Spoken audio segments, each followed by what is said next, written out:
Hello दोस्तों, नमस्कार। आपका बहुत बहुत स्वागत है आपके अपने YouTube channel victorious coaching classes में।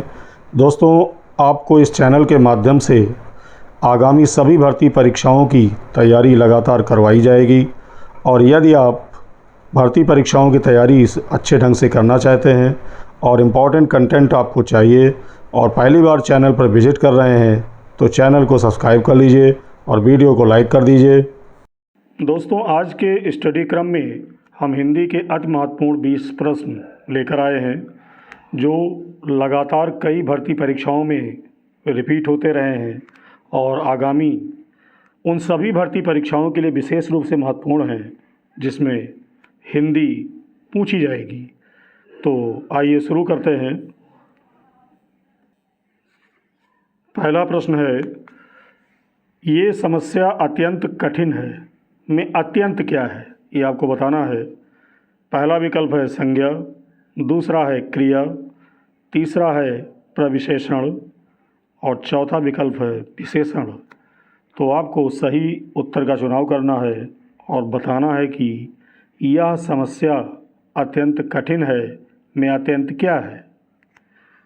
तो सही उत्तर का चुनाव करना है। तो इसका सही विकल्प होगा जो अत्यंत है वो प्रविशेषण है। क्या है? प्रविशेषण। तो इसका सही विकल्प होगा विकल्प सी। याद रखेंगे। अगले प्रश्न पर आते हैं। वेदों की रचना किस भाषा में हुई? पहला विकल्प है लौकिक संस्कृत, दूसरा है वैदिक संस्कृत और तीसरा है पाली और चौथा विकल्प है प्राकृत। आपको बताना है कि वेदों की रचना किस भाषा में हुई। तो वेदों की रचना ये वैदिक संस्कृत में हुई है, यानी इसका विकल्प भी सही होगा। याद रखेंगे, पूछा गया है। अगले प्रश्न पर आते हैं और प्रश्न नंबर 3 है, ज्ञा में मिलन है यानी किन अक्षरों को मिलाकर ज्ञा बनता है?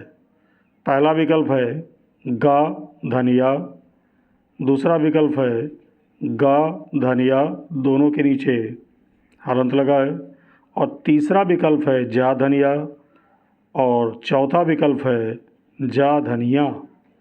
तो सही विकल्प का चुनाव करना और बताना है कि किन वर्णों का ज्ञा में मिलन है। तो इसका सही विकल्प होगा तीसरे का विकल्प डी, यानी जा में या जब जोड़ेंगे तो ज्ञा का उच्चारण होता है। अगले प्रश्न पर आते हैं। चौथा प्रश्न, विश्व हिंदी दिवस कब मनाया जाता है? और ये आपके 4 विकल्प होंगे। पहला है 10 फरवरी, दूसरा है 10 मार्च और तीसरा विकल्प है 10 जून और चौथा विकल्प है 10 जनवरी। तो आपको बताना है कि विश्व हिंदी दिवस कब मनाया जाता है, यानी इनमें से किस तारीख को विश्व हिंदी दिवस मनाया जाता है। तो इसका विकल्प सही होगा विकल्प डी, 10 जनवरी को विश्व हिंदी दिवस मनाया जाता है। तो ये याद रखेंगे। अगले प्रश्न पर आते हैं और काफ़ी इम्पोर्टेंट है, कई बार पूछा भी गया है। अगला प्रश्न है, देव प्लस आलय में कौन सी संधि है? पहला विकल्प है दीर्घ संधि, दूसरा है गुण संधि, तीसरा विकल्प है वृद्ध संधि और चौथा विकल्प है यण संधि। आपको सही विकल्प का चुनाव करना है। तो इसका जो सही उत्तर होगा वो क्या होगा? चूँकि देवालय है, बड़ा की मात्रा है, तो इसका विकल्प ए सही होगा, यानी इसमें दीर्घ संधि होगी। याद रखेंगे। अगले प्रश्न पर आते हैं। छठा प्रश्न है, एक मुहावरा है आधा तीतर आधा बटेर होना। इसका क्या अर्थ होगा, यानी सही अर्थ बताना है। पहला विकल्प है उचित सामंजस्य का अभाव होना, दूसरा विकल्प है छोटा बड़ा होना, तीसरा विकल्प है बेमेल तथा बेढंगा और चौथा विकल्प है बिरंगा होना। तो आधा तीतर आधा बटेर होने का अर्थ आपको इनमें से सही अर्थ का चुनाव करना है। तो इसका सही अर्थ होगा बेमेल तथा बेढंगा, यानी आधा कुछ और आधा कुछ और, यानी विकल्प सी सही होगा। अगले प्रश्न पर आते हैं। अगला प्रश्न है आपके सामने, महर्षि का संधि विच्छेद। सही संधि विच्छेद आपको पहचानना है। विकल्प ए है महाधन ऋषि, विकल्प बी है महान धन ऋषि, विकल्प सी है महाधन ऋषि और विकल्प डी है महीधन ऋषि। ये विभिन्न भर्ती परीक्षाओं में पूछा गया है, बहुत बार पूछा जाता है, काफ़ी इम्पोर्टेंट भी है, तो याद रखेंगे। तो आपको बताना है कि महर्षि का सही संधि विच्छेद क्या होगा। तो इसका जो सही संधि विच्छेद होगा वो होगा महाधन ऋषि, यानी विकल्प सी सही होगा, याद रखेंगे। अगले प्रश्न पर आते हैं और जिसमें आपको पहचानना है। देखिए, इसमें मैंने हर तरह के प्रश्नों को शामिल किया है और सभी तरह के प्रश्नों का अभ्यास आपको कराया जा रहा है। तो यदि वीडियो आपको इम्पोर्टेंट लग रहा हो और आपके लिए ये हेल्पफुल हो तो वीडियो को लाइक कर दीजिए, और चाहते हैं इसी तरह के महत्वपूर्ण वीडियो आगे भी आपको मिलते रहें तो चैनल को सब्सक्राइब कर लीजिए, ताकि मेरे वीडियो के नोटिफिकेशन आप तक बिना रुकावट पहुंचते रहें। 8वां क्वेश्चन है कि शुद्ध वाक्य है। तो इसमें 4 वाक्य दिए गए हैं। पहला है ये असली गाय का दूध है। पहला विकल्प है ये असली गाय का दूध है। दूसरा है ये असली गाय का दूध है। और तीसरा विकल्प है ये गाय का असली दूध है। और चौथा विकल्प दिया गया है ये गाय के असली दूध हैं। तो आपको सही वाक्य का चुनाव करना है। तो शुद्ध वाक्य आपको बताना है कि इन चारों में शुद्ध वाक्य कौन सा है। इन चारों में शुद्ध वाक्य आपको बताना है कि कौन सा है। तो इसका शुद्ध जो वाक्य होगा वो होगा ये गाय का असली दूध है, यानी विकल्प सी, याद रखेंगे। अगला प्रश्न है क्वेश्चन नंबर 9, कलानिधि का पर्यायवाची इनमें से क्या होगा। पहला विकल्प है सूरज, दूसरा है राकेश और तीसरा है निकेत और चौथा विकल्प है गजानन। तो कलानिधि का पर्यायवाची आपको बताना है कि इनमें से कौन सा होगा। तो कलानिधि देखिए ये चंद्रमा को कहा गया है, तो सूरज हो नहीं सकता और निकेत नहीं हो सकता, गजानन यानी गणेश जी हो नहीं सकते। तो इसका सही विकल्प जो होगा वो होगा राकेश, याद रखेंगे।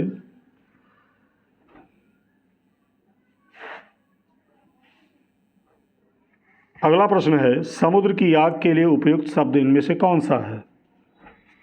पहला है दावानल, दूसरा विकल्प है जलागम, तीसरा विकल्प है बड़वानल और चौथा विकल्प है भीषणाग्नि।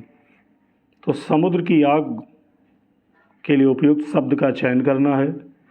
तो समुद्र की आग के लिए उपयुक्त शब्द इसमें बड़वानल होगा, यानी विकल्प सी सही होगा, याद रखेंगे, बहुत बार पूछा गया है। अगले प्रश्न पर आते हैं और इसमें बताना है कि धर्माधर्म में कौन सा समास है। धर्माधर्म में कौन सा समास है। पहला है द्विगु समास, दूसरा है तत्पुरुष समास, तीसरा है अव्ययीभाव समास और चौथा है बहुब्रीहि समास। तो तत्पुरुष समास हो नहीं सकता, अव्ययीभाव समास भी नहीं हो सकता और बहुब्रीहि समास भी नहीं हो सकता इसमें। तो इसमें जो सही समास होगा वो होगा द्विगु समास, यानी विकल्प ए सही होगा।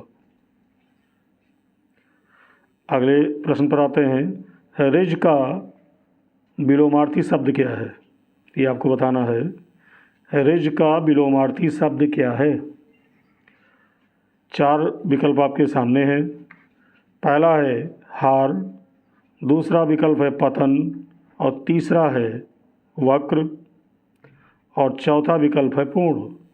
तो आपको ऋज शब्द का विलोमार्थी शब्द बताना है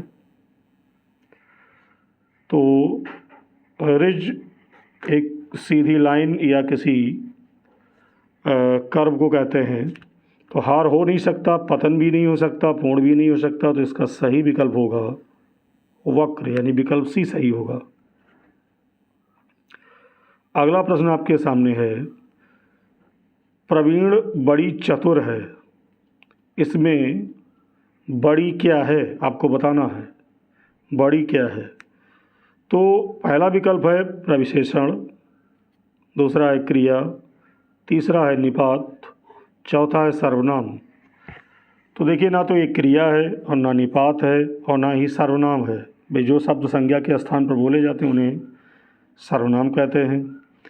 बड़ी क्रिया हो नहीं सकती, निपात भी नहीं है, तो इसका विकल्प ए सही होगा, यानी प्रविशेषण है और निश्चित रूप से है भी। अगले क्वेश्चन पर आते हैं और ये वेरी वेरी मोस्ट इम्पॉर्टेंट है, बहुत ही बार पूछा जा चुका है कि जंगम का विलोम क्या है। जंगम का विलोम क्या है? पहला विकल्प है संगम, दूसरा है अचलता, तीसरा है स्थावर और चौथा है साधुत्व। तो जंगम का जो सही विलोम शब्द होगा वो होगा स्थावर, यानी विकल्प सी सही होगा, याद रखेंगे। अगला प्रश्न आपके सामने है, अपनाना क्रिया किससे बनी है?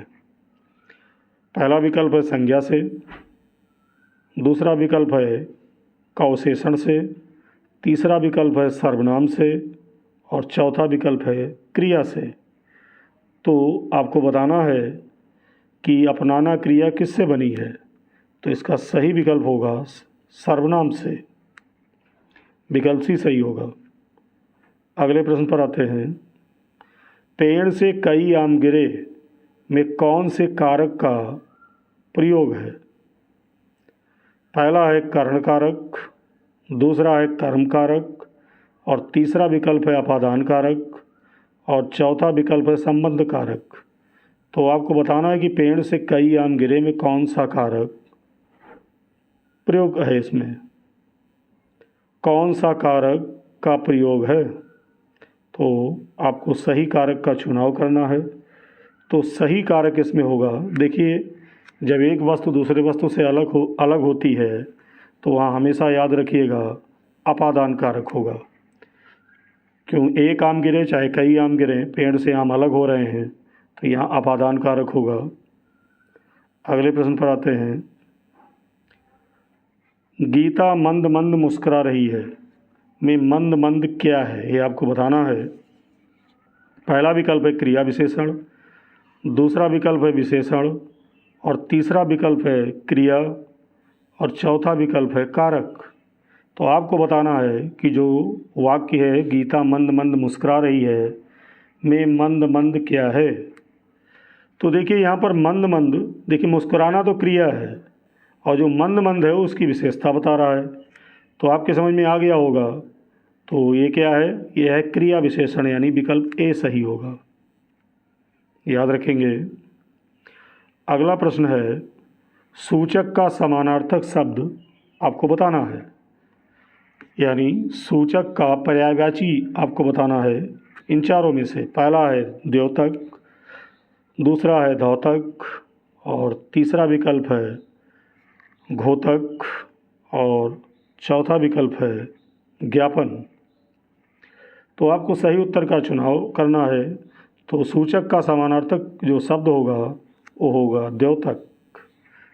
कहते नहीं है ये चीज़ फला चीज़ की द्योतक है, यानी प्रतीक है, यानी सूचक है, इंडिकेटर है। तो इसका पहला जो विकल्प है वो सही होगा। अगले प्रश्न पर आते हैं, जिसमें आपको पहचानना है इन चारों में से कि तत्सम शब्द कौन सा है। पहला विकल्प है उज्ज्वल, दूसरा है उजाला, तीसरा है उज्ज्वल और चौथा विकल्प है उत्कल। तो सही विकल्प का चुनाव करना है। तो इसका सही जो उत्तर होगा वो होगा उज्ज्वल, जिसमें डबल जा है, डबल आधा जा है। तो तत्सम शब्द का ये इसमें, यानी इन चारों में से जो पहला विकल्प है वो तत्सम शब्द है, याद रखेंगे। और अगला जो प्रश्न आपका है ये भी मोस्ट इम्पॉर्टेंट है। इसमें बताना है कि मंगल भवन अमंगल हारी, हरहु नाथ मम संकट भारी में छंद है। यानी आपको बताना है कि क्या ये चौपाई है, कि सोरठा है, तीसरा कि रोला है, और चौथा विकल्प दोहा है। यानी आपको पहचानना है कि मंगल भवन अमंगल हारी, हरहु नाथ मम संकट भारी ये चौपाई है, कि सोरठा है, कि रोला है, कि दोहा है। यानी आपको सही उत्तर का चुनाव करना है।